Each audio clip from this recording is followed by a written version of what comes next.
Okay, well, I think the whole gang is here, right? This is all of us.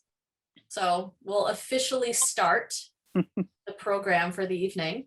So hi, everybody. Welcome to our fourth and final book club. It's been just a great series. I've really enjoyed our conversations.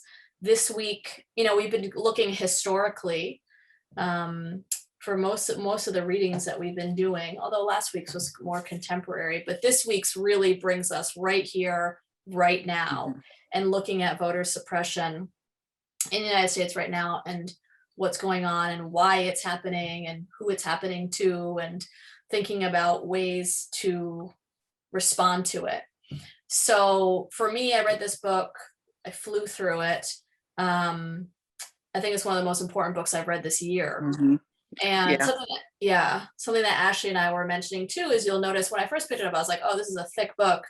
And then I realized, oh, it's actually 200 pages and then almost 200 pages of notes.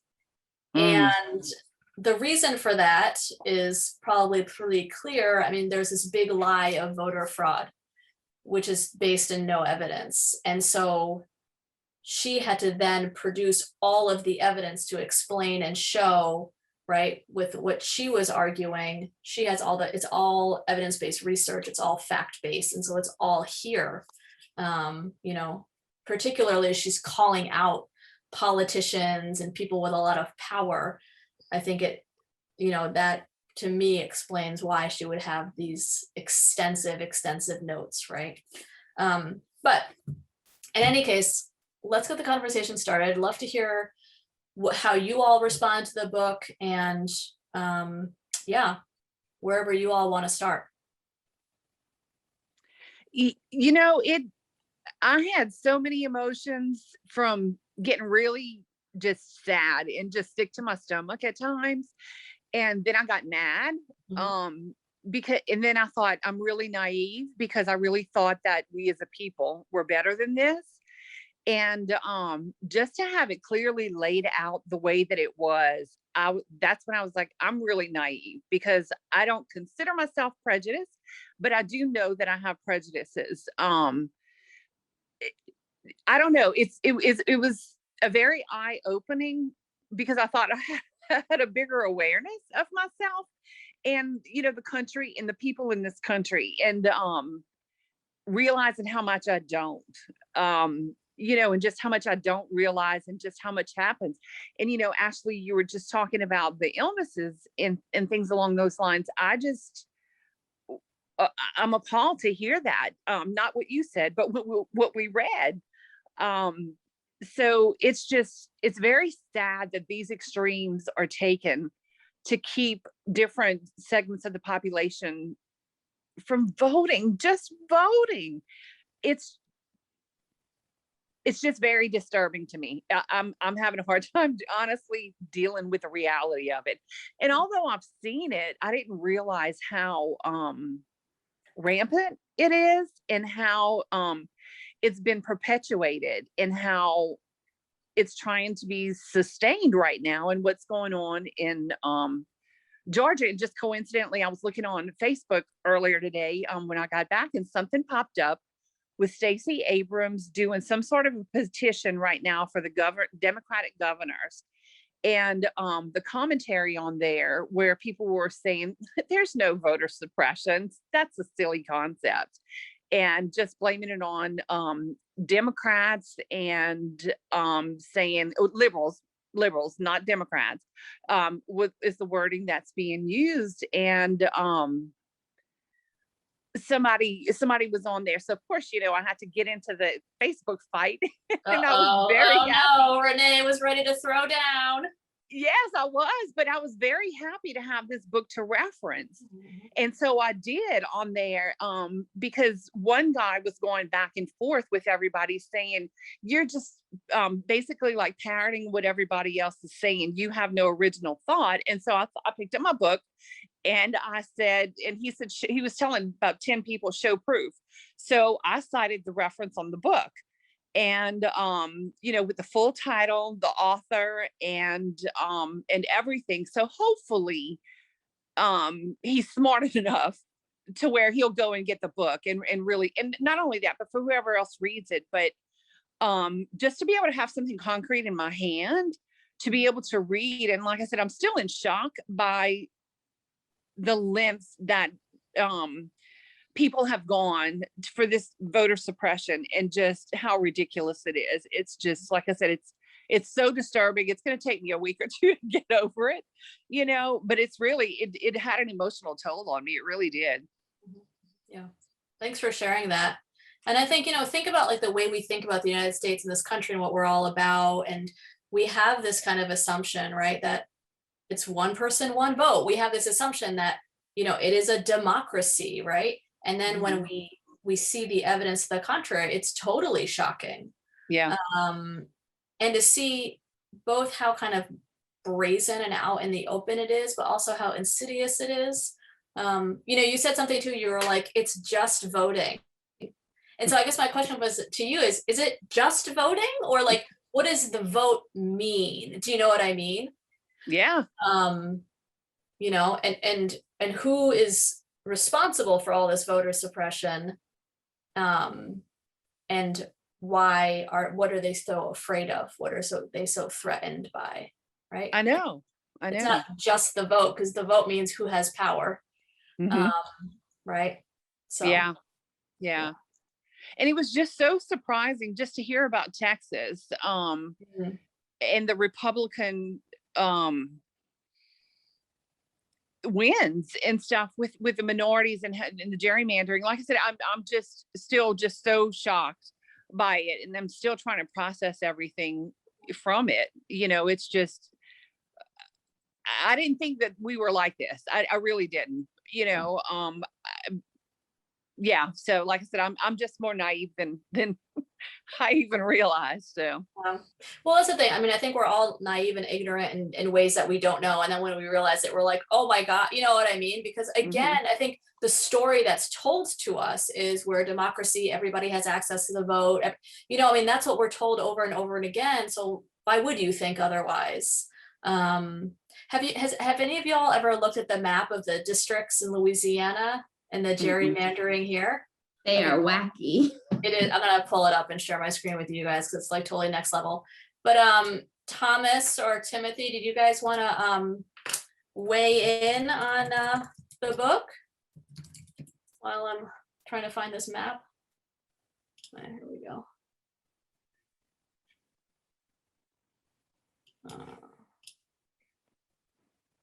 All right, y'all. Well, let me show you this. So if you do like a Google search for gerrymandering Louisiana, let's see. Okay, so like this map. So these are your five. No, how many do we have? Is it 6? 1, 2, 3, 4, 5, 6. Yeah. Renee, can you see this map okay on my screen?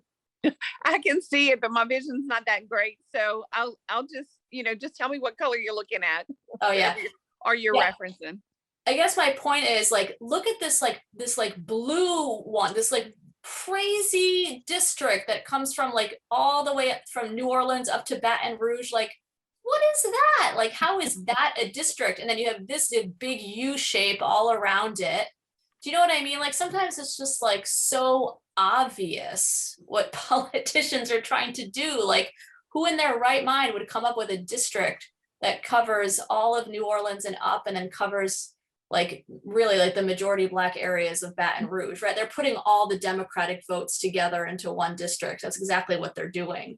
It's just so obvious, right? Like you're gonna split Ascension Parish and East Baton Rouge Parish into these two districts. But then you have, is that Tangipahoa or whatever, the Washington Parish, and then all the way up to Ruston is all in the same district. That's completely different areas. Yeah. Yeah. Oh yeah. Yeah. Good point. Yeah. Yeah. So that's just something interesting for you all to look at. If you just Google gerrymandering Louisiana. Oh wait, here's another one. Look at this map. America's most gerrymandered districts. Look at these district maps from Maryland, Texas, Illinois, another Texas. Oh, Louisiana's 2nd district. That was the one we were just looking at. We made the top 5. Oh God. but like, look at this Illinois district. Like, what is this? Like, that's not a district, right? I mean, that's like clearly invented to capture a particular vote. Wow. Yeah, so it's just bananas, y'all. Yes, indeed. All right, let me stop the share and come back. But anyway, so now we know, right? I mean, the more information we have, the better equipped we are, right, to make change if that's what we seek to do.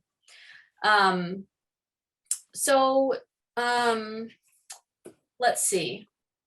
Well, this first question was, prior to reading the book, how would you characterize your understanding of contemporary voting rights struggles? Renee said you had no idea. Yeah. I don't know, Ashley, did you have much of a consciousness about this stuff? I knew a little, like, I really liked the way that she tied it together. I knew about gerrymandering. I knew about the voter ID laws, and I knew about, what was the other one? The voter roll purges. But my kind of, again, like, things were naive about, my kind of perception were that they were kind of hodgepodge efforts to kind of like catch people and not such a coordinated, like I knew about ALEC as an organization, but I didn't know just how kind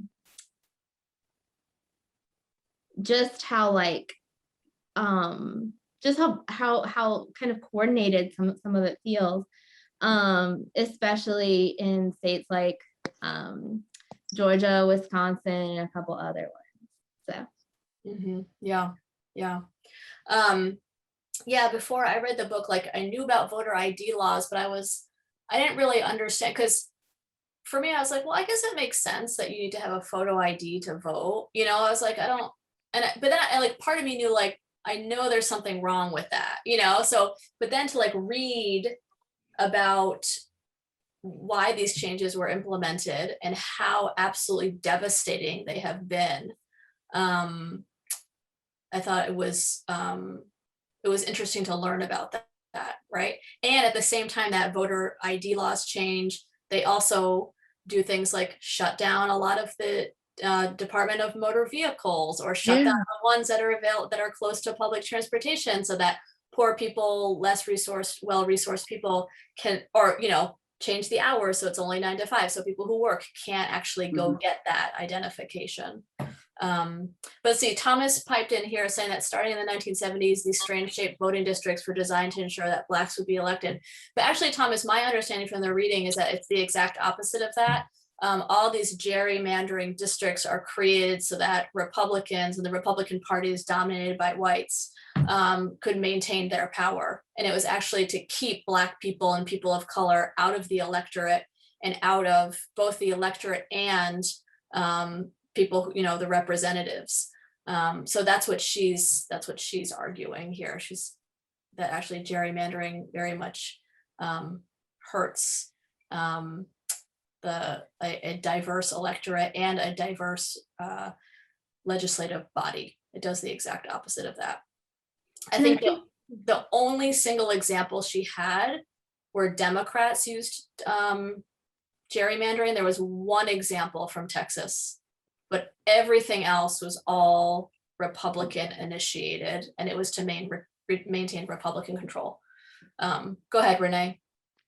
No, it was just surprising to me when they were talking about how Republicans would go behind closed doors and there were no Democrats in the room when they were realigning districts, you know, whether it's after the census or whenever, that it was not done as a partnership, you know, between the Democrats and the Republicans. It was just the Democrats got to see after it was all done, after it was all, and they had no say in it. And even, what was it, the Department of Justice, some things were not sent up to the Department of Justice to make sure that they were fair and just. So that's why I said I'm like in so much shock on so many different levels, because I just didn't realize everything, you know. So this was a very interesting book. I have a question. If the voters of a state decided that they did not like the way the districts were drawn, because they're drawn every 10 years, So if they didn't like the way the districts were drawn, even after voting in that district, there's legal recourse to go in to get those changed, is there not?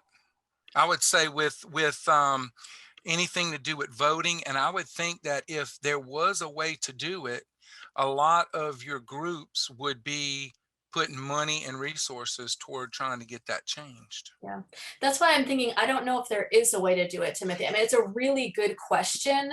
And I don't know, because it seems like, so every 10 years, based on the census, they redraw the map. But it seems like I mean, it's these politicians who are redrawing the map, if I understand correctly. Yeah, so how usually that works is, what happens is whoever in your legislature, whoever is the majority party gets to write gets to redraw the districts. Okay. That's So dangerous. if you think about it, if it's Democrats, Republicans don't get a say. If it's Republicans, Democrats don't get a say. So you had posted up that there was gerrymandering that went on. If you notice, Maryland and Illinois, those were both Democrat states. So any of that gerrymandering was put on by Democrats. But I will tell you that District 2, congressional district, I just helped campaign for someone there, and because we just had an election there, and the reason it was drawn the way it was so that they could get a district that was majority Black, so that they could have Black representation here. So that one there is possibly different. And I remember when they redrew the districts, I have a buddy of mine that was trying to get that district done that way. His name's Ed Price, and he's a legislator. And he told me, he said that they don't think that if they would have drawn it without doing that, there may have been no way to get Black representation in the state of Louisiana. Oh, interesting. Okay, I didn't know that. So thank you. So learning something new. In that case, it was done, and there was a compromise to do that. Okay. So sometimes that's what Thomas was saying. Okay, I just didn't understand. Yeah. Because in the book, literally all the gerrymandering she's talking about is about Republicans maintaining white control. So this is a very different example. So I'm glad. Well, and one of the things you have to realize is, and I don't know the exact numbers anymore, but I want to say that there was about 30 to 34 states that were Republican legislatures that were majority, and then the rest of them were Democrats, right? So they're gonna draw the way they want to draw. Of course, when if you look at that Illinois district, I'm not sure where that district was, but yeah, me neither. That's a wacky looking. Yes, but the Democrats drew that because they've been in charge of. They've always been in charge of Illinois because they're in charge of Chicago. Probably the same with Maryland also. So I don't know. Maybe there's something else going on so that they can hold Democrat power. Because I can tell you, it does not matter what party that you're in. Those parties are looking for more and more power all the time. Oh yeah, no doubt. They will do exactly what she's talking about in the book. They will do exactly everything is that if they can, if it helps to get more power. And that's just the way of the world, because it's like that in every country. They're vying for power, So I know that it just sounds strange in America today that it looks like you could derive power not by grabbing it, by doing the best for the constituents out there. And you know what I'm saying? It seems like, okay, well, why would you have to grab it when if you're doing the right thing, you're going to get it? I think, but it doesn't work that way. I think that's kind of what the whole, because she does make a point several times about this is not a party-wide Republican effort. This is something that is a one wing of the party, whether it's a majority or minority, it's kind of increased over time, the power of this wing of the party. But it seems like because it is a very wealthy and serving the interests of the wealthy and serving the interest, their interests are inherently not really going to be popular. So it's like they don't want everyone, some of these people funding this legislation doesn't want widespread voting. And so they know they're probably they're, you know, you would think like whatever's the most popular stuff would get elected, you know, would get you elected. But it's like if you control who votes. And also didn't they like address the courts in the gerrymandering chapter? I think they did, like I think the Wisconsin one where they were in the hotel for a while. I think they did take that all the way to the and there were some earlier decisions in the Supreme Court too. And I think they just, most of them ended up in the favor of, if you're the party in control, you can, you know, we're not guaranteed to proportional representation. So if you're the party in control, you can draw the lines however you want. So it doesn't, I don't know what other legal recourse there could be, but it seems like pretty consistent recently that the attempts to bring it to the courts have. So were you talking about the two different types of suppression? One was racial, and one was like a class suppression sort of type. Well, it was like racial, and it was and I remember the term she used. I can't remember. I think she said partisan, yeah, because it was like partisan, yes, the Democratic vote, yeah. And it was more or less on what values each partisan group would have, I guess. Yeah.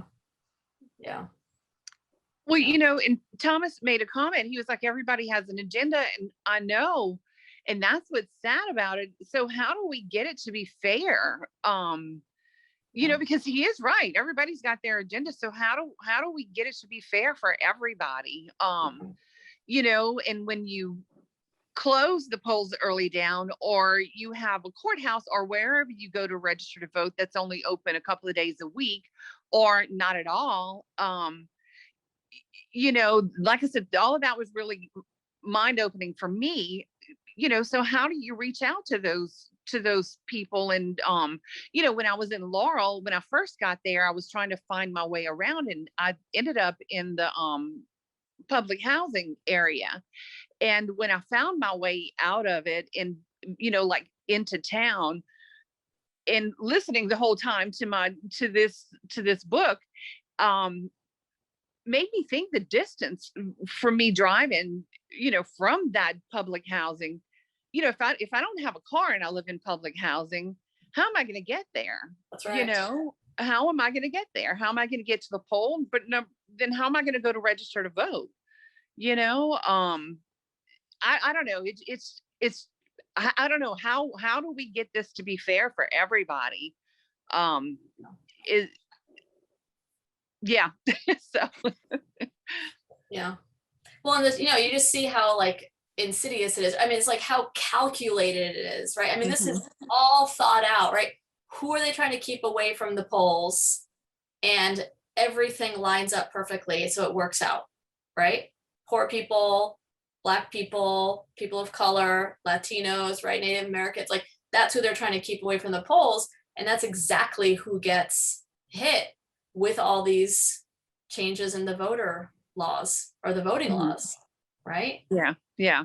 So one way, I guess, is to fight back against these proposed bills and changes to the voting laws, right? And educate ourselves. Because even me, I was like, well, yeah, voter ID, that makes sense, right? But now I'm like, educate myself. And I'm like, ooh, yikes. Yeah, I know. This is not okay. Yeah, but I'm going to tell you, I disagree with not having voter ID, because I think it's important to have it. We need ID for everything. For me to get to pick up these books, I had to have an ID.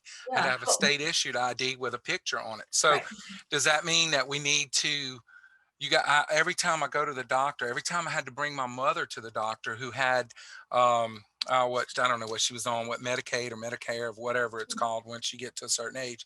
I had to have an actual ID, a picture ID that was made by the DMV.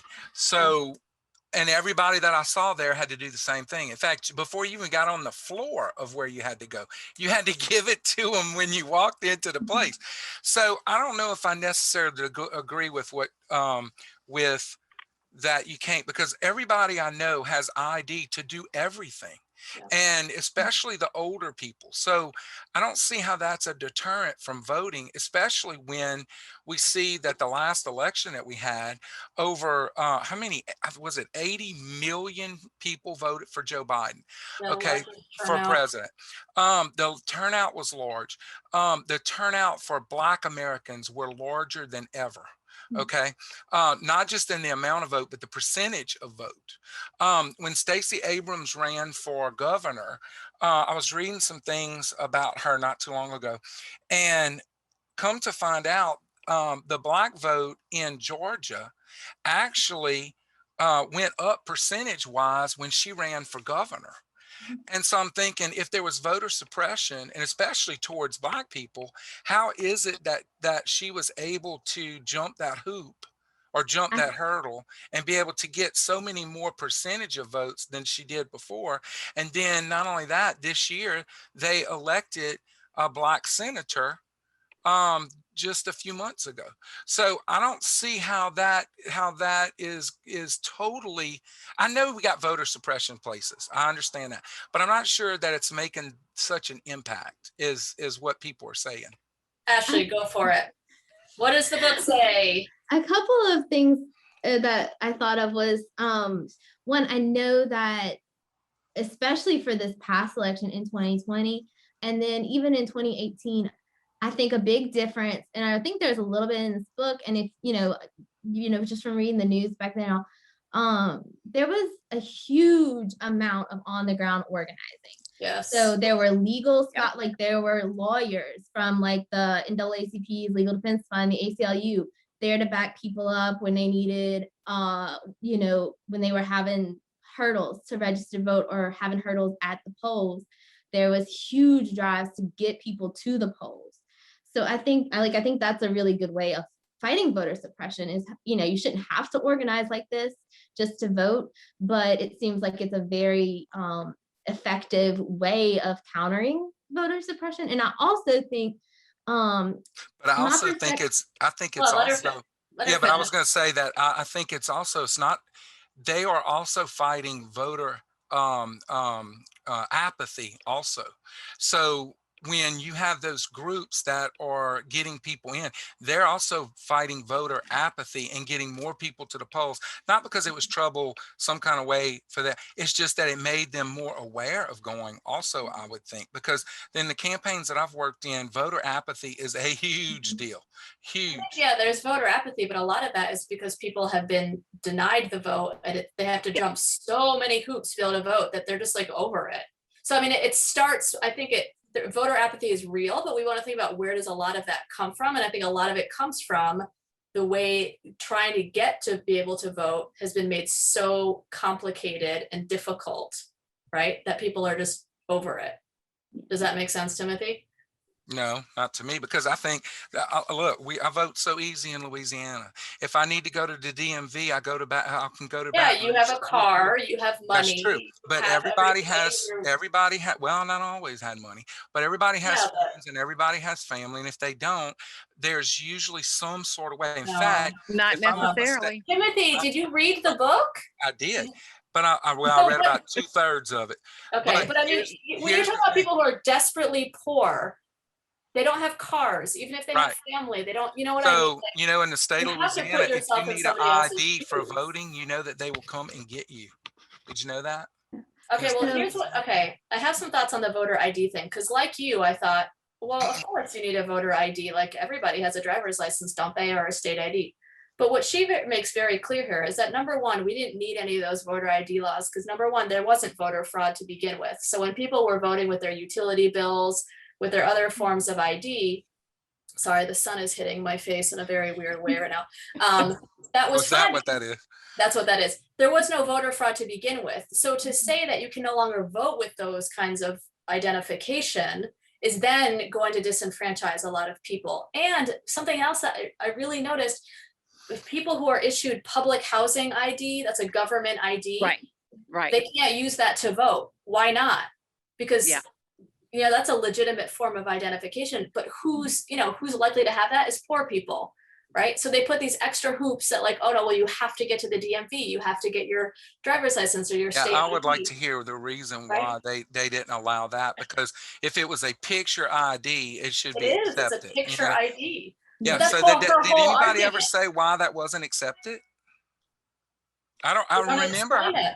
They don't I explain remember it. her saying that, but I don't remember what was the solution.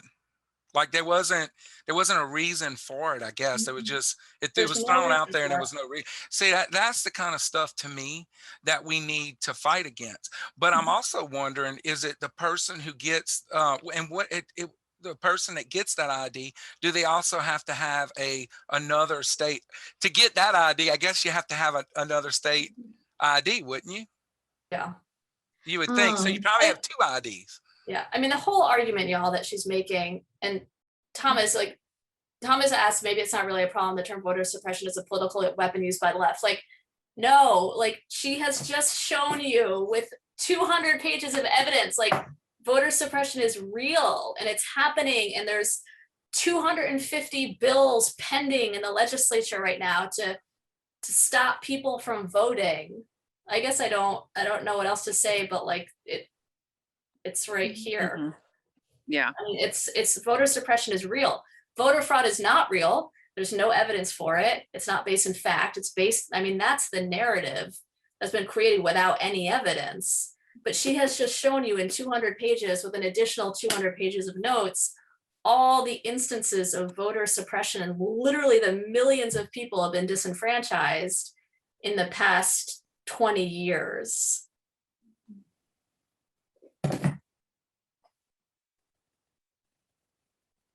And I would also like the photo ID, like if people were, there's no proof of the problem in the first place, like she's saying, and then things that they had used to identify themselves in the, like you said, utility bills. To get a library card, you need a photo ID, but it can be any photo ID. It can be your Dutchtown or your East Ascension High School ID. It can be a passport from any country. Any ID, photo ID is enough to get a library card. And so I don't see why there's any reason that needs to be a DMV issued thing. And I think these tactics are kind of intertwined in a way that kind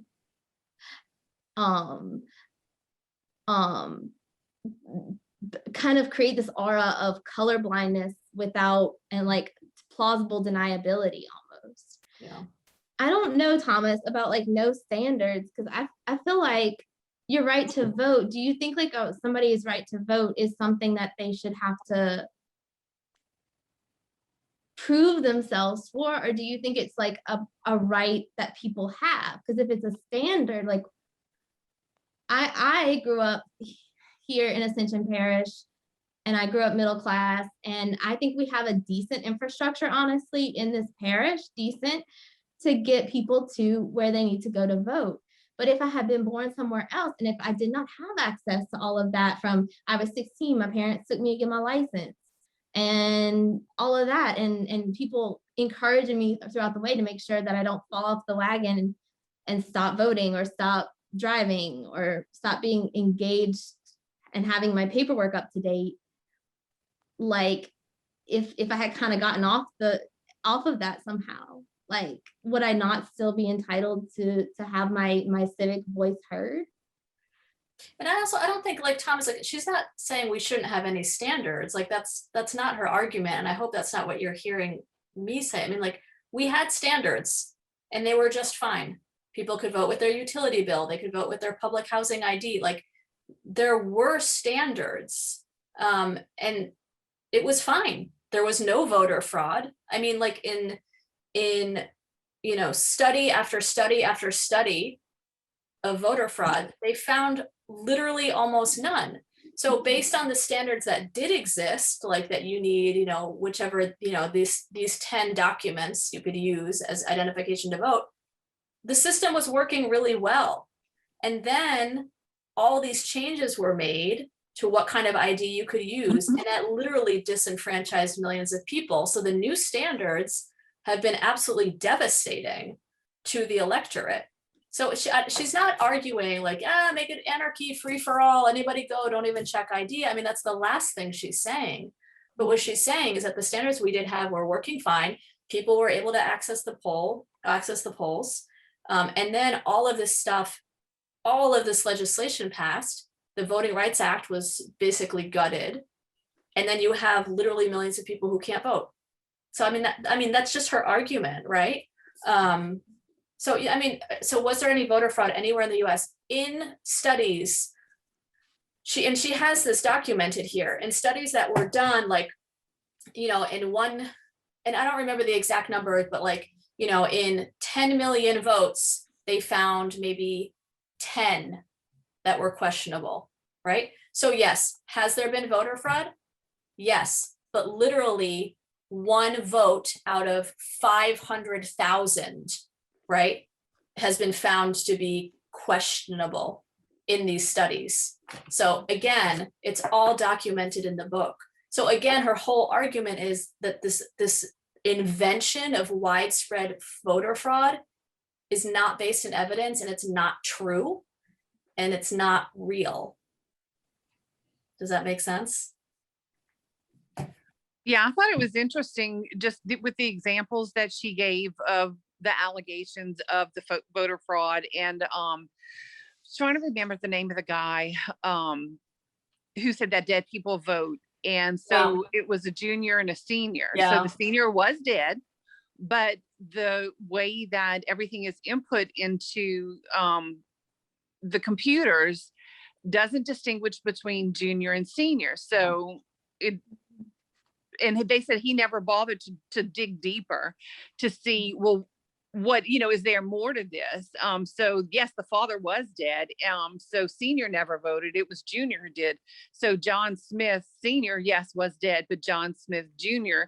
did vote. And the distinction was there was no junior, no senior on there. So he got hold of that one example and ran with it, and, you know, got a million other people to agree with him. Right. And there was nothing, no evidence to back up what he said, and nobody challenged it until they started looking deeper into it and said, oh wait, this is what happened. There's a junior and a senior, and we see that the junior is the one who voted, and yes, the dead guy is the dead guy, but it's not what it appears to be and what it's being made out to be. So like I said, that was just eye-opening to me. You know, they had, and as you were saying, out of millions and millions of allegations, I think what I remember was like 31 out of 40 something, you know, million that had voted. There were 31 that were unable to be substantiated. So when they've asked people to come back in and, you know, answer certain questions and stuff, and the people just never were able to come back in to answer the questions of whoever was doing, and I'm not talking about the researchers, I'm just talking about people who questioned the vote. And when those people didn't respond, they didn't count their votes. So they just pulled those out. So I don't know how this can be fixed, because it seems to me to be a cluster. And I think that if everybody had morals and ethics and just stop making things up just for their side, you know, like Thomas said, everybody has an agenda. Yeah, everybody sure does have an agenda. And if I'm going to present something to you and take it, you know, and hope you take it at face value and don't question it any further, then yeah, we're going to have a lot of people who agree. You know, but there's people who are not questioning it, you know, they're just flying towards the light with nothing, you know, nothing at all. So very interesting. Yeah, and she even also, you know, to think about all the allegations of voter fraud after the last presidential election, such that all the Republicans, you know, claiming voter fraud. And what was so fascinating is like state after state, even Republican states were saying, no, there was no voter fraud in our state. I mean, that's what I found so interesting, is that despite what the former president was alleging, or I guess he was still the president at the time, because it was still November, December, you know, alleging all this widespread fraud. And you even had people within his party, in the Republican Party, like even Brian Kemp came out and said, no, there was no voter fraud in Georgia. Like, this is the election. This is, you know. Right. Yeah, right. And that was really interesting to see that, you know, even within the Republican Party, which is the party of voter suppression, that even those folks were coming out and defending the integrity of the vote in their states, which I thought pretty interesting too. And Yeah. even Yeah. Brian Kemp, who is such, and Raffensperger and Kemp, who were both such active architects of voter suppression.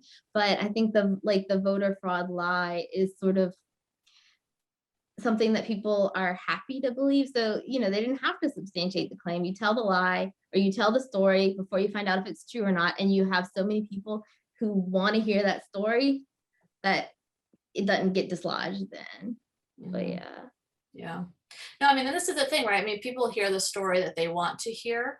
And that's what's so interesting is when you think about the amount of information that's circulated that's not based in fact or evidence. But people don't, that's what, like, for me as a historian, I demand evidence. I think to have an informed opinion, you need evidence, and it has to be based on facts. And that's what's very troubling to me in these past few years, is that so much is said without any evidence and it's just believed as truth. Do you know what I mean? Yeah. I've definitely been in a spot where I've read an article even, and I had a strong emotion, and I had to read it deeper and find an article from another source.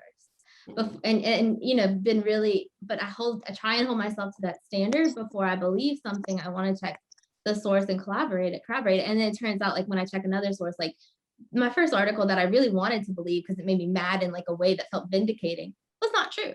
Like, or was, mostly spin. So I think we all need to check ourselves, right? I mean, I think we all do. It doesn't matter if you're like identifying the left or the right or Republican or Democrat, right? We have to check. There's so much information out there.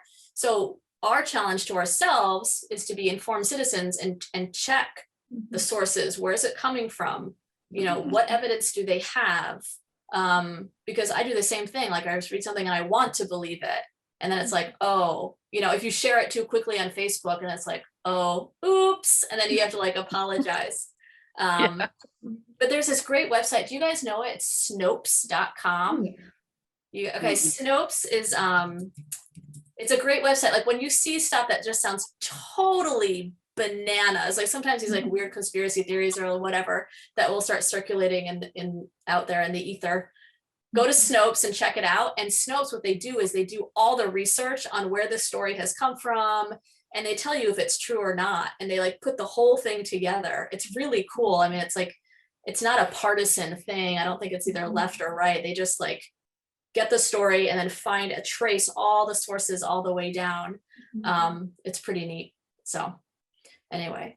Okay, wait, I just want to make sure we didn't miss any chats. Thomas said, sorry, I have to disagree. And we've talked about so many things since, so I have no idea what it was.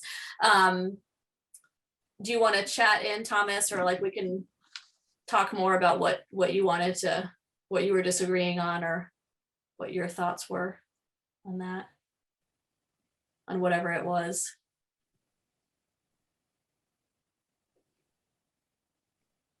So I think an interesting question that she asks, since we've been talking a lot about in this series, is about the vote and democracy.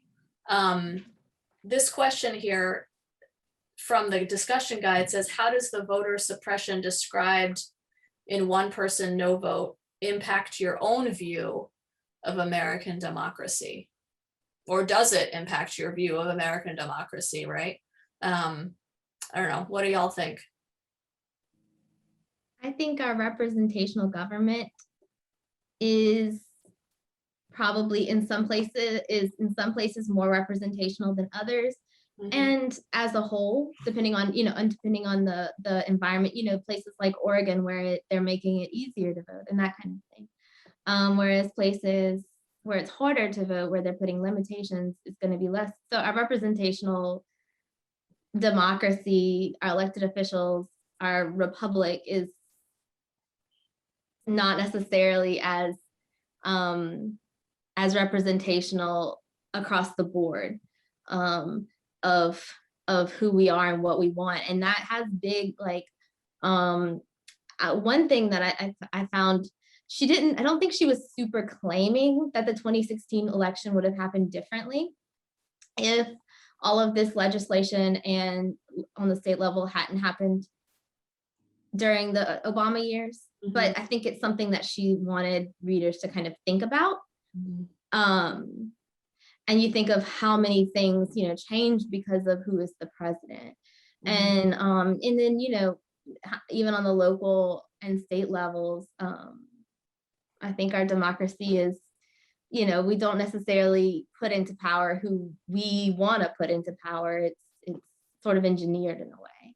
I mean, I think she was kind of making that claim, though, that the 2016 election would have been different, right? Because she argues that once the Voting Rights Act fell, all these states were like at the ready with their voting laws to change their voting laws now that they no longer needed pre-clearance, and some of them had already done it anyway. So I think my understanding is that she was making an argument that the intense voter suppression following the fall or the gutting of the Voting Rights Act had a profound effect on the 2016 election. Plus did you all read the epilogue or the afterword with like the Russian bots and everything? Oh yeah. I'd always heard about the Russian bots, but then to like really read how it was done, it's like, whoa. Yeah. That was interesting. Yeah. But anyway, so but back to the original question, Renee, how does the voter suppression that described in the book, how did it impact your own view of American democracy? Or you don't have to answer if you don't want to. But. No, it was very shocking. Like I said, I really thought that we all had a fair shot at it. Anybody can get up and vote. So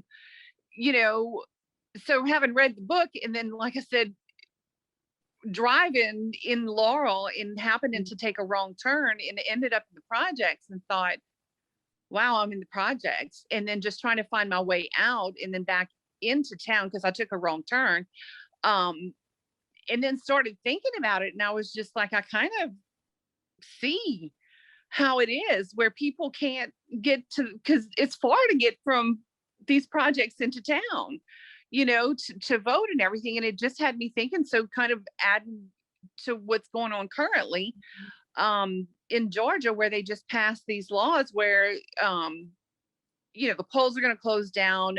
You can't, and if there's thousands of people in line, they're not prepared. They think that they're just going to go in and vote and everything. You can't even bring them a drink of water or whatever. What compelled that kind of thing to even be brought up? Well, I think Timothy just answered it before, as they voted in 2 Democratic senators, one of whom was Black in Georgia. So now the response of the Republicans is to quash that vote because you got a Black senator. Well, a lot of people don't understand why bringing water and that kind of stuff. This has happened a lot in Louisiana. Yeah, why is it a criminal offense to give people water? What do they Because on the say? surface, it's not. But here's what happens. So all of these political machines, they print up water bottles with their name on it. They put food in a little box, and at the bottom of the box it says vote for so and so. Okay, that's what the problem is. So we've had that problem. Actually happens. Yes, that happens. In fact, it happens. In fact, we had a problem with that in Donaldsonville about 30 years ago, But where you had people bringing food to people in line, but it was the workers of the candidate that was doing it. So that's the reason. And a lot of times you would think that just seems so innocuous, right? I mean, come on, how? I mean, it's just water, but that was the reason, But also one of the things, and if you've done up some other readings, I early vote every time. I always early vote because it doesn't matter where you can go early vote. It doesn't matter where where you go early vote. It doesn't matter what precinct you're from and all of that. They just take your ID, they put it in the machine. It gives you the card, you go vote. Or you sign your name and you go vote. And so it's worked really, really well. Well, even over there, they don't, they would never allow someone to be bringing stuff in and all that kind of stuff anymore. But and I think it's mainly because of what happened in Donaldsonville about 30 years ago, when a lot of people were, it was considered buying votes is what it was considered. But would that not be, I mean, as a genuine question, there is like a ban on politicking or, you know, having promotional material for a candidate within a certain amount of distance from the polls. And I've been asked to take off like something that I didn't even think was all that political when I went to vote before. So it seems like, you know, just the act of like, if you saw somebody bringing water that was branded with somebody's name. If candidates can't profit from it in some sort of way, they're not going to do it. So people. Well, it's not necessarily candidates. Sometimes, I mean, I know there's I know we don't have long lines in this parish here, but in places where they do have long lines, in bigger cities or in rural spaces where they got just one place for like a ton of people, like I know nonprofits and stuff like that do invest, like they're not party affiliated, and they do invest in bringing, like sending a pizza, sending some water and all that kind of stuff. That's not, I mean, they might have their own political, but they're not affiliated with any candidate or party. And they're not promoting any candidate or party. And it just seems to me really strange that you would ban it wholesale rather than saying when there's a party, because that's a problem that you were talking about in Donaldsonville, but like that's what once in 30 years. So Yeah, I don't see why well, just to keep it at bay, I guess that's what they're trying to do, you know. We have had quite a few lines here, believe it or not. Right there next to y'all is where I go vote at the thing. And I will tell you, like when Obama ran, I forget what, I went on an early voting day, and there was a line. It took quite a long time. I think it was about a 40-minute line. And so my idea was, okay, you're going to have to go at a time where people are not, you know, like it's too busy. So you have to go at another time. So with all this early voting and that kind of stuff, I think it makes it way more accessible to vote. And so if you're going to wait until 8 o'clock or 7:59 on voting on the actual official last day to vote, which is voting day, if you get turned away, or I don't think they turn you away, I think you do a provisional ballot or something. But if they if you get turned, you know, if there's a line, I can't believe that. I mean, sometimes we got to get people to do things a little bit better too. They should be more responsible also. I mean, it takes two, you know. It takes the government to be more responsible. It takes people to be more responsible. Yeah, I think he's arguing that like a lot of the early voting days get cut and the hours get shortened. And then I'm always just very hesitant to be like, well, why didn't you just early vote? And now you're in this long line. I mean, people work jobs at different hours. You know, I think it's complicated. Renee, what were you going to say? No, it just makes me think about, and I think it was this past election in Texas where there was one, I think they were for mail-in votes or drop-off stations. Was it the governor that limited it? Let's say they had 10 drop boxes. He narrowed it down to, and I'm just making up numbers. Let's say there were 10 drop boxes. He narrowed it down to 1. And those counties are pretty big. So let's just use Ascension Parish as an example. If I live in Donaldsonville and the only drop box that's available is in Prairieville, and I live in the public housing, how am I going to do that? You know, so yeah, but you can also put it in a mailbox. So and I think it's postage free if you send it through the mail at every mailbox where you put your actual mail, like you mail your bills and stuff. You can put it in a U.S. mailbox, and it will. Okay, but yeah, and then that leads to, with the slowness of the mail now, you know, and I know I'm experiencing that, and I didn't even know what was going on. Just with the things that I'm getting, I have a lot of family that lives out of town, and you know, sending things to my sister in Virginia, even just a Christmas present that was sent, and actually it was her birthday present because it was in October. it was sent like 2 weeks ahead of time. She didn't get her birthday present. Her birthday was on October 24th. She didn't get it until I think December the 15th. Ugh. You know, and not just that one box, it was several other boxes, you know, that were sent from the New Orleans area, the Lafayette area, and then from here. So, you know, and she was posting things on Facebook, saying, okay, I got Julia's present. She mailed it 3 weeks ago and I still haven't gotten Mama's. And then she would post, okay, I got Mama's. And, you know, she sent it 6 weeks ago.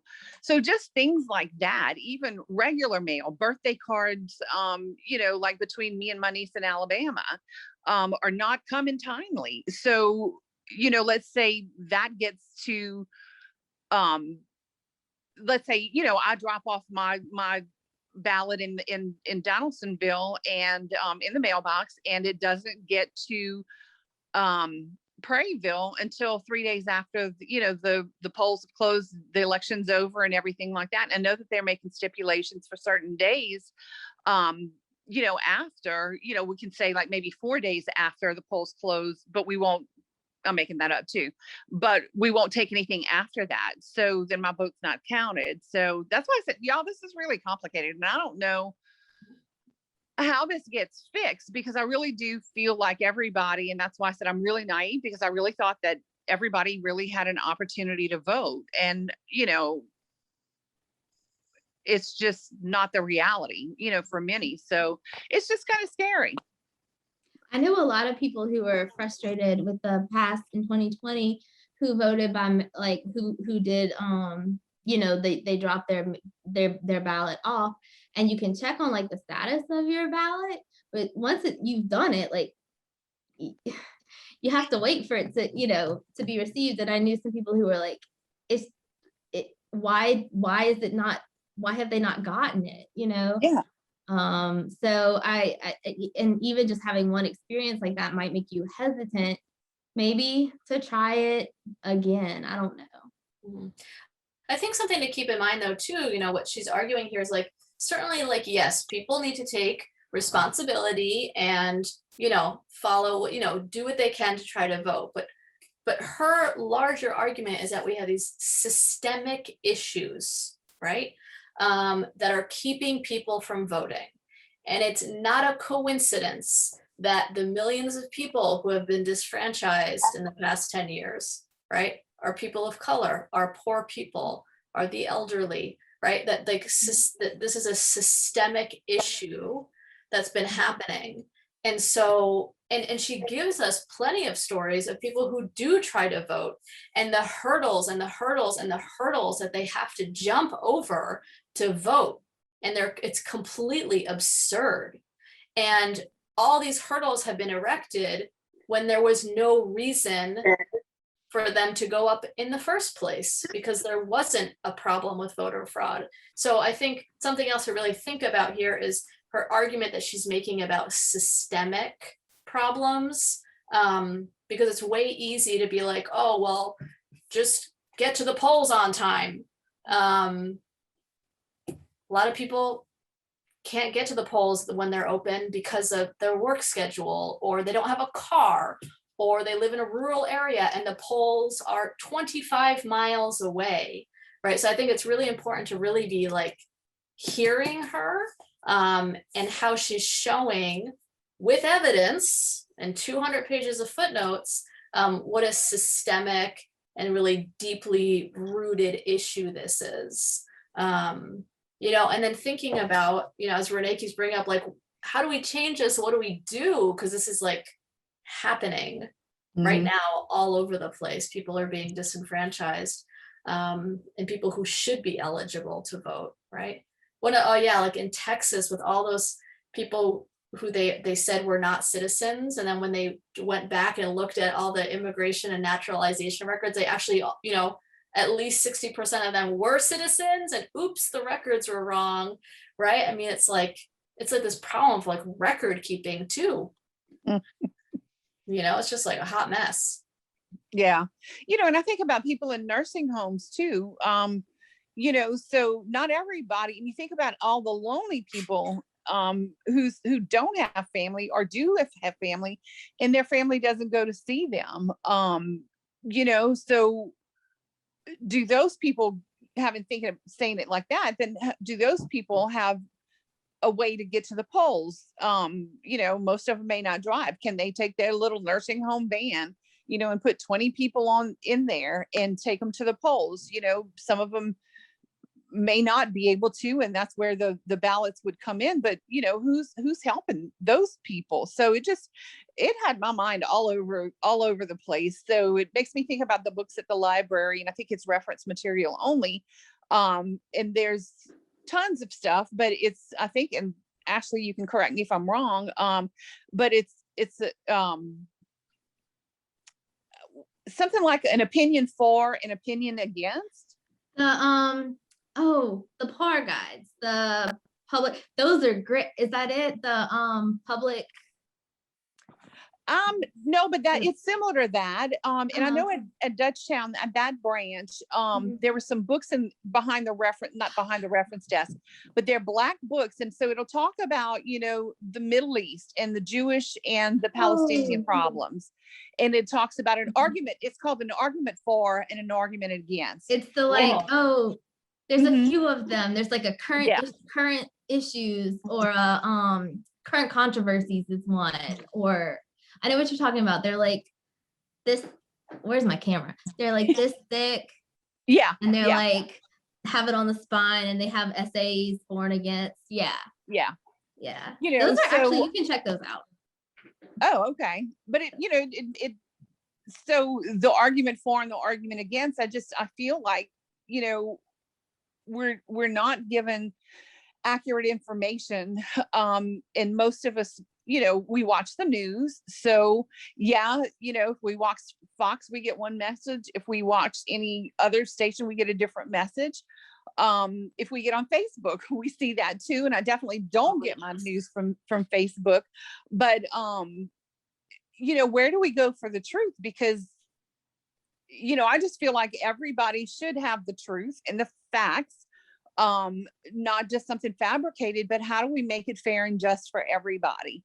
And that's the thing that makes me think about the people in the nursing homes who can't get around, who really don't have family, and families are alienated, and the folks who live far away or way out in the country, and how do they get there? So, and that's just minute examples. Like I said, this book had me thinking about so many different things, and how do we wrap our arms around it, Mm-hmm.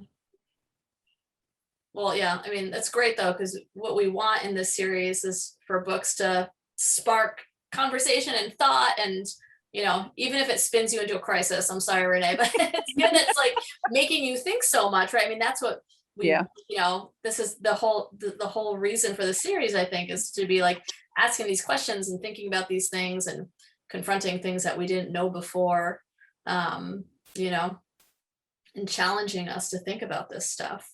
So even from the beginning, from the first book, when we talk about the suffragettes, right? Well, they weren't talking about Black women, any other, they were talking about white women, and that's one of those things that I was naive, thinking, well, this was meant for everybody. And well, no, it kind of wasn't, So this has been an eye opener. I'm glad that, I was able to participate in this, and that, there's an endowment for this, for the humanities, and that the library does this. So I find value in it, and just, look forward to more. But this has definitely been an eye opener, to be redundant. Cool. That's awesome. Good. So here's an interesting question. It says that, and I was thinking about this too. I think she was writing about in Oregon, like in Oregon on your 18th birthday, isn't it like everybody's automatically registered to vote? It just happens. So you're registered to vote. And I was like, wow, what a novel idea, right? So so this question I think is interesting. Does the government have a duty to make it easy to vote? Should the government err on the side of widening the franchise and making it easier to vote, even when doing so may conflict with other goals, like keeping up-to-date voter rolls or what have you? I don't know, what do you all think is the government's role in terms of the vote? Should the government be responsible for making the vote accessible? I don't know, what do y'all think? My initial feeling is that, and I would like to hear everyone else's thoughts, because, it may change. And I definitely appreciate your perspective, Timothy, as someone who has worked in like these arenas before. But I feel like if our government is representative and we elect our government, the government should be accountable to the people, and that accountability happens most directly and commonly through voting. So if the government has a claim to legitimacy because it represents us, then I feel like it needs to make it easy for it to represent us, because if it doesn't represent people, the whole country and not just certain people, then it doesn't have claim to represent us, and it loses that kind of legitimacy. So I think it should be, and I think the Oregon step is pretty admirable. And I know European countries, like we talked about last week or week before, there's European countries, I think Australia, you're really pushed to vote. And it's considered like bad if you don't, versus a lot of times here, again, we have all these hurdles. So Cool. Renee, what do you think? Does the government have a duty to make it easy to vote? I don't know if they have a duty to make it easy to vote. I think that they have a duty not to do stupid things that they're doing right now. That's their duty. That's their duty. Just don't do stupid things that are going to put people out. Don't be the roadblock. Mm-hmm.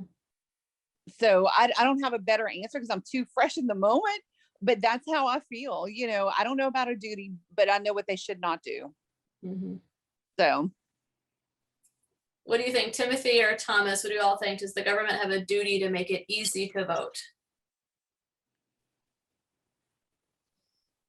Can you hear me now? We can hear you now, yeah. Okay. I don't think they have a duty to make it easy, but also, like Renee said, I just don't think they should have a duty to make it hard either. Sometimes there is something to be said that the harder it is, the more that people will take it seriously. But then again, you got people, like they do in Oregon. I'm not so sure it's great to sign everybody up, because there's going to be people that don't vote anyway. So doing that, there's still probably going to have quite a few people that don't vote anyway. I don't know. I'm kind of torn on that, really, because I take voting seriously, and always have. And I would do everything it took to get to the polls to cast my vote, because that's just the way I am. So it doesn't matter what you could do. You can make it to where I had to go to Baton Rouge to get signed up to vote, and it would be okay for me, not with me, but for me, because I had to do that. I had to go get licenses all the time there. So for me, take it serious. So you can't really take me as an example, because, I take it too serious, I guess. Yeah. No, I don't think there's a thing as taking it too serious. I mean, it's good that you take it so seriously, Yeah. But I think she also shows a lot of examples of folks who also take it seriously, but there's so many roadblocks that they literally can't vote because they're trying desperately to vote, but they're purged from the rolls, or this or that or the other thing is happening. So they would want to do anything they possibly could to vote, but they're literally not able to because they get purged from the rolls without being told, or all the other kinds of examples that she gets. So, but anyway, I don't think there's anything wrong with being very serious about the vote, because right, in a democracy, this is what we're supposed to do as citizens. We want our representatives to represent us, right? With the November elections, I was up in Canada unexpectedly. My mom got sick, so I was unexpectedly up there, and I was like, it was September, and I was like, well, I gotta vote. There's just no option. So I had to get the absentee ballot mailed, and then I had to express mail it, but I had to spend $45, which I have, right? But that would have been, you know, if I didn't have that money, well, I probably wouldn't have been in Canada if I didn't have that money. But you know what I mean, right? I mean, like, Yeah. I was able to do it because I had the resources to do it. But I'm like you, Timothy. I was like, I am voting. Nothing is going to stop me. And so I did. But yeah, it's kind of interesting to think about, like, what is the role of the government vis-a-vis voting? What does it mean to be a democratic government, to live in a democracy? Where does the vote fit in that? And therefore, how should the government, should it make it easy to vote? Like, right?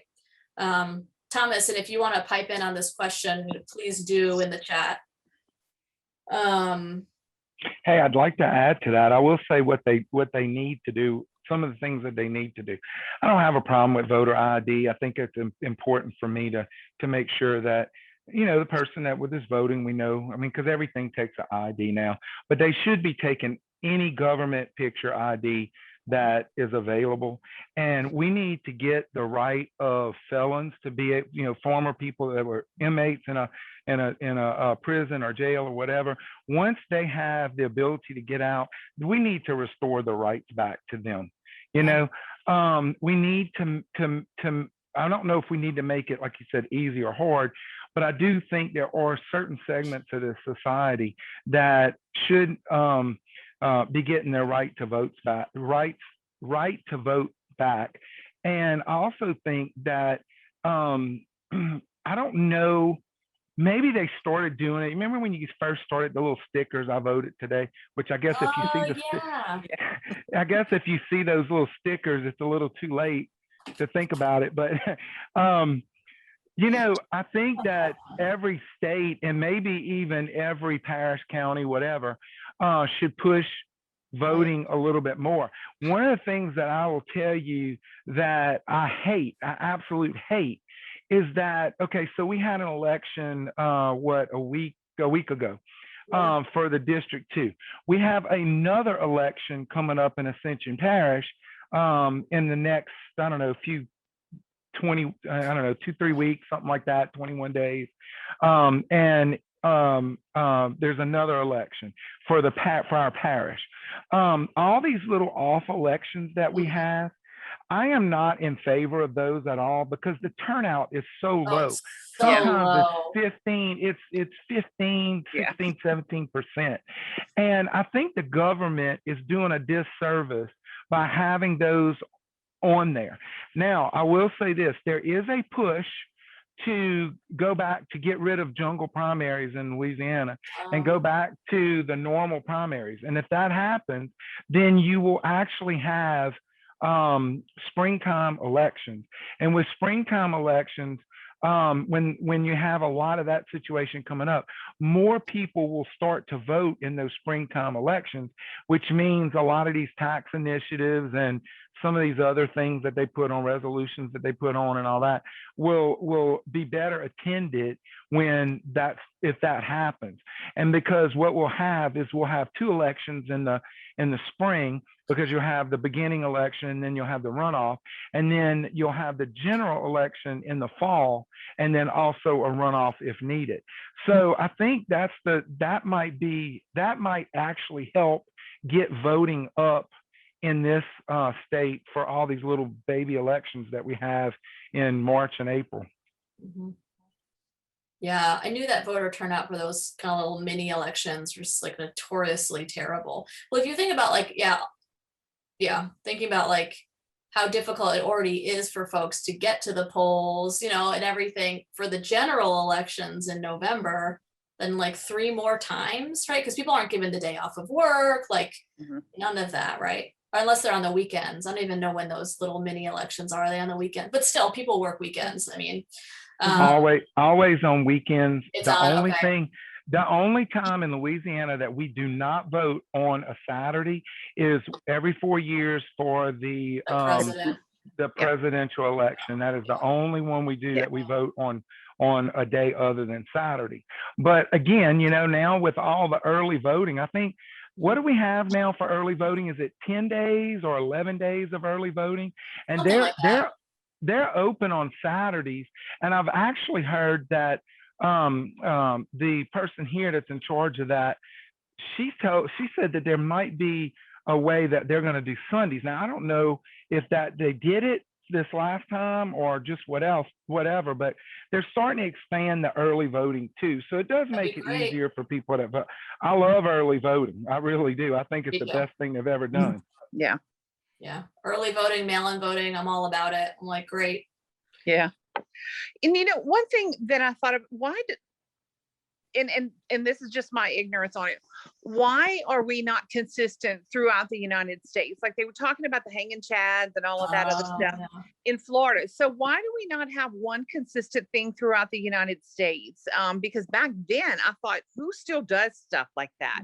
With those ballots, for that to be able to happen. So, and fast forward to now, why are we so inconsistent with our practices? I don't understand that. And so, maybe to go back to answer the question that you had earlier, is it government's responsibility? It might be. Let's make some consistency out of it.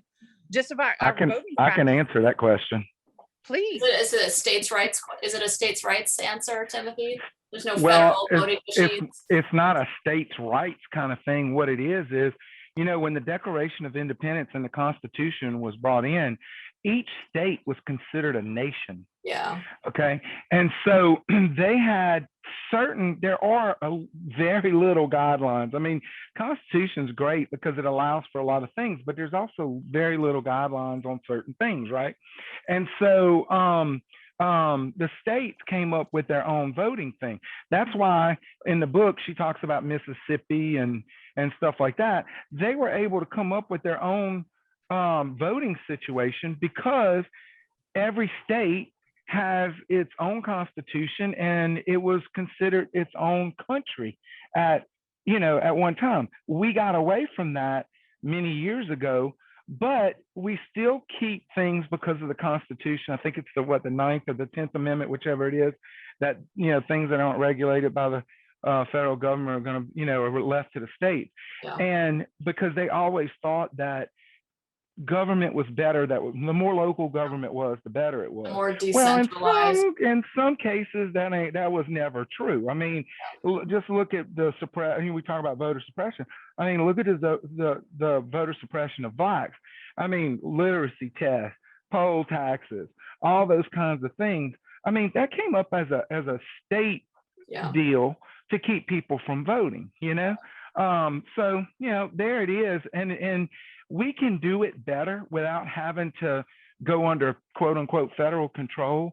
But I sure wish that we would come up with some better things. I think I will tell you this. I think the state of Louisiana has done a pretty doggone good job in the last 10 years of creating a place to be able to vote that's fairly easy. I mean, maybe it's not easy for everybody that's hurt or sick or whatever, but fairly easy. I remember when my mother was sick and we requested a ballot, but then we got to the point where we didn't even turn it in because she couldn't really tell us who to vote for. So, we weren't going to fill it out for her, and we sure weren't going to.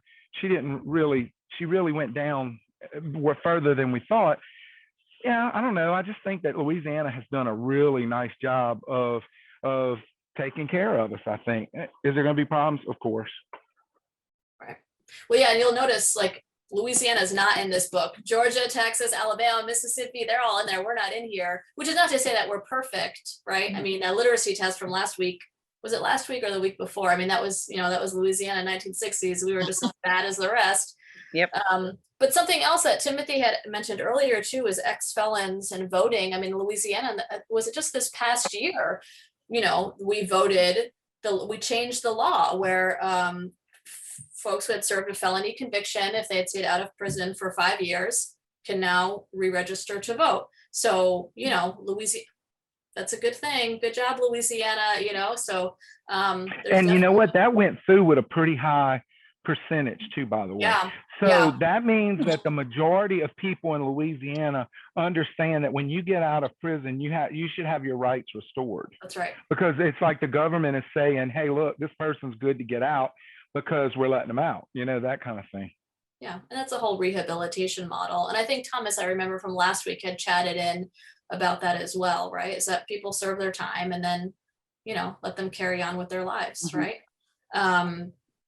But yeah, so what Timothy was saying, I had said states' rights, but it was basically this idea of like the states control, like it's not that the federal government is not going to control the voting systems, right? It's going to be state by state by state. And in some ways that's good, right? This idea of like a decentralized government, or like not an overbearing, overpowerful federal government. But then it also leads to things like Renee is talking about, all these, problematic machines, just like different ways of doing things. I've lived in multiple different states, and every time the voting machines look different, and you kind of have to figure out like, okay, wait, so what do I do in this machine? Sometimes you think like if we just had like streamlined this, so like everybody used the same machines, or if there's a way to do it online. It's 2021, people, Yeah, true. Yeah, and that makes me think too, maybe the Constitution should not be rewritten, but make some amendments, because who could have predicted way back then the advances in everything, and where we are today. So what was good then is not necessarily good now. And so we shouldn't have to be stuck to that.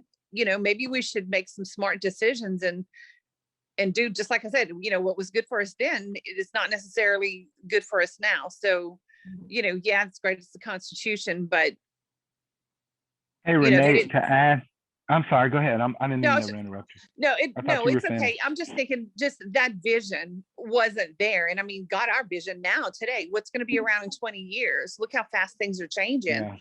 Yeah. So. One of the things that was talked about back when the Constitution was getting written. Now think about what the mode of transportation was in the late 1780s. Okay. Yeah. So, and 1790s, but do you know that it was spoken about back then that the reason, they did not want monarchy rule, but like they had in the UK and Great Britain at the time.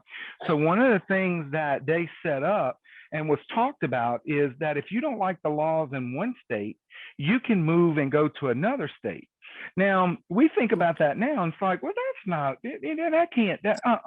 come on, we can't just pick up and move. But think about the thought then to pick up and move.